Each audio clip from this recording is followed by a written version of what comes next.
Students, welcome to boards wise chemistry. आज हम एक कंफ्यूजिंग और इम्पोर्टेंट टॉपिक पढ़ेंगे जो कि है वेंट ऑफ फैक्टर। अब तक हमने सोल्यूशन टॉपिक में कॉलिगेटिव प्रॉपर्टीज पढ़ी थी, कॉलिगेटिव प्रॉपर्टीज, और वो क्या थी? सबसे पहले थी relative lowering in vapour pressure, relative lowering in vapour pressure. Next थी एलिवेशन इन बॉइलिंग पॉइंट, जिसको हम डेल्टा टीबी से भी रिप्रेजेंट करते थे, और डिप्रेशन इन फ्रीजिंग पॉइंट, जिसको हम डेल्टा टीएस से रिप्रेजेंट करते हैं, और लास्ट में है ऑस्मोटिक प्रेशर, जो कि हम पाई से रिप्रेजेंट करते हैं। अब ये जितनी भी कॉलिगेटिव प्रॉपर्टीज थी, इट वाज अज्यूम्ड कि ये सब नॉन इलेक्ट्रोलाइट्स सॉल्यूट के लिए एप्लीकेबल थी। अब ऐसा क्यों हमने बोला है?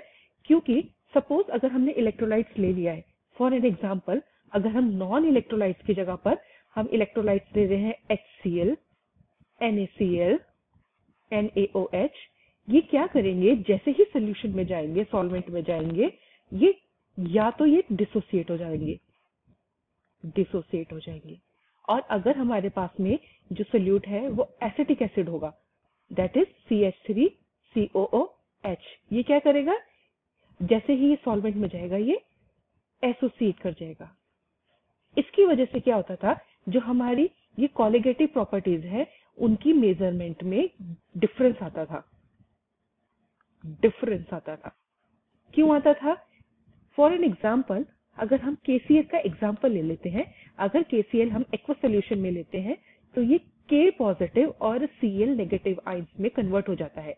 जैसे कि हमें पता है कॉलिगेटिव प्रॉपर्टीज जो है वो number of particles of solute पर डिपेंड करती है।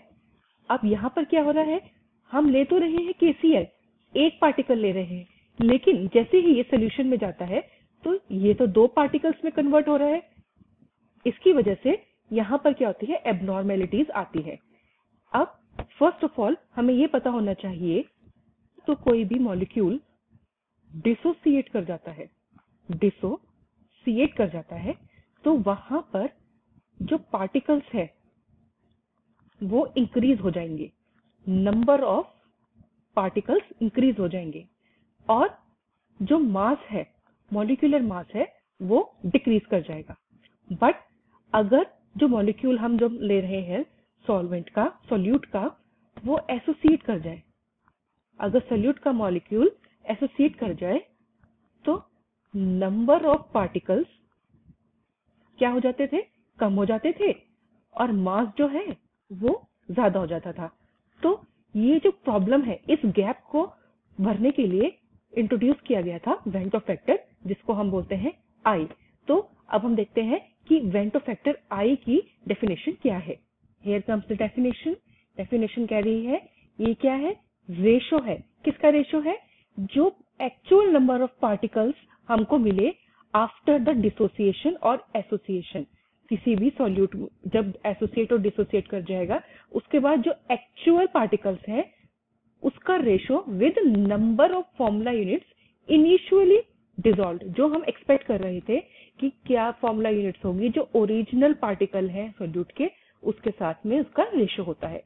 सो हम इसको ऐसे भी लिख सकते हैं, वेंट ऑफ फैक्टर का फॉर्मूला क्या बना? जो कॉलिगेटिव प्रॉपर्टी हमको बाद में मिली एसोसिएट और डिसोसिएट होने के बाद में, वो डिवाइडेड बाय जो नॉर्मल कॉलिगेटिव प्रॉपर्टी है, जो एक्सपेक्टेड हम कर रहे थे कॉलिगेटिव प्रॉपर्टी, वो। या हम इसको कैसे बोल सकते हैं कि जो एक्चुअल नंबर ऑफ पार्टिकल्स हमको मिले सोल्यूशन के आफ्टर एसोसिएशन और डिसोसिएशन, डिवाइडेड बाय जो पहले हमारे पास में फॉर्मूला था, जो हमारे पास में पहले सोल्यूट था, उसके number of particles. For an example, जैसे कि हम यहाँ पर एग्जाम्पल देख सकते हैं NaCl का। फर्स्ट हम NaCl का चेक करते हैं। NaCl में यहाँ पर नंबर ऑफ पार्टिकल्स कितने हैं? 1 है, बट जैसे ही वो डिसोसिएट हो गए तो नंबर ऑफ पार्टिकल्स कितने हो गए? यहाँ पर 2 हो गए। अब अगर मैं इसको फॉर्मूले में पुट करूं तो नंबर ऑफ पार्टिकल्स कितने एक्चुअल मिले हमें? 2 मिले, divided by number of formula units dissolve, कितने यूनिट डिसॉल्व हुए थे यहाँ पर 1, तो 2 डिवाइडेड बाय 1 कितना हो गया 1 हो गया। इसका मतलब यहाँ पर वेंट ऑफ फैक्टर की वैल्यू क्या हो गई 2। सिमिलरली अगर मैं कैल्शियम क्लोराइड को डिसोसिएट कराऊं तो वो हो जाएगा कैल्शियम आयन में और 2 क्लोरीन आयन में। नंबर ऑफ एक्चुअल पार्टिकल्स कितने हैं 3 है, 2 + 1 3, और हमने कितने डिसोसिएट करे थे, कितने हमने यूज करे थे वो था 1, तो 3/1 3, तो आई की वैल्यू हो गई हमारे पास में 3। ये तो हो गई डिसोसिएशन की बात।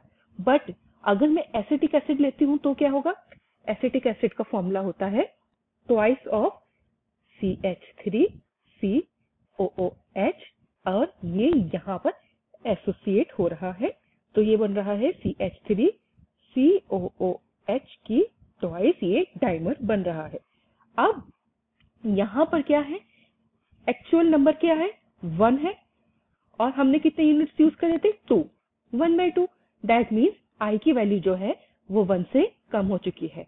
अगर हम यहाँ पे नॉन इलेक्ट्रोलाइट लेते हैं जैसे कि ग्लूकोज, दैट इज C6H12O6, ये ना तो पानी में डिसोसिएट हो रहा है ना एसोसिएट हो रहा है, ओरिजिनल वैल्यू भी यहाँ पर 1 है और जो हम एक्सपेक्ट कर रहे थे वो भी वैल्यू 1 है, तो यानी कि 1/1 1, तो इसलिए आई की वैल्यू 1 हो गई है।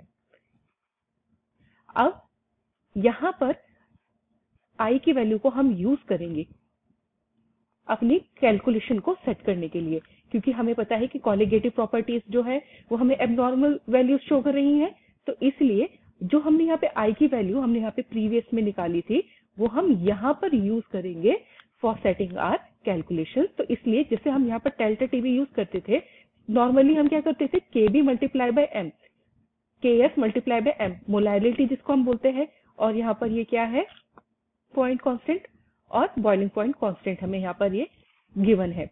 तो हम वहां पर वैल्यूज को सेट करने के लिए हमने यहाँ पर उस आई से मल्टीप्लाई किया है। अब यहाँ पर ये एक टॉपिक आता है degree of dissociation and degree of association, तो हमको यहाँ पर इसको भी देखना है कि ये कैसे रिलेटेड है वेंट ऑफ फैक्टर से। तो हम डायरेक्ट ही फॉर्मूला यूज कर रहे हैं और हम उस रिलेशन को याद करेंगे फॉर आवर बोर्ड्स पर्पस।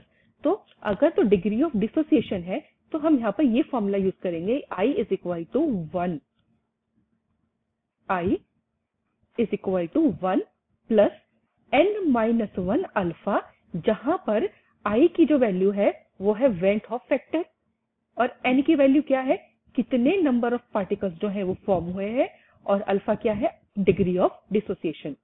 ऐसे ही डिग्री ऑफ एसोसिएशन की बात करी जाए तो वहां पर फॉर्मूला होगा I = 1 - alpha plus alpha divided by n, जहां पर I जो है वेंट ऑफ फैक्टर है, अल्फा क्या है डिग्री ऑफ एसोसिएशन है, और ये जो n है, n क्या है नंबर ऑफ सिंपल मॉलिक्यूल जो कि एसोसिएट हो चुके हैं।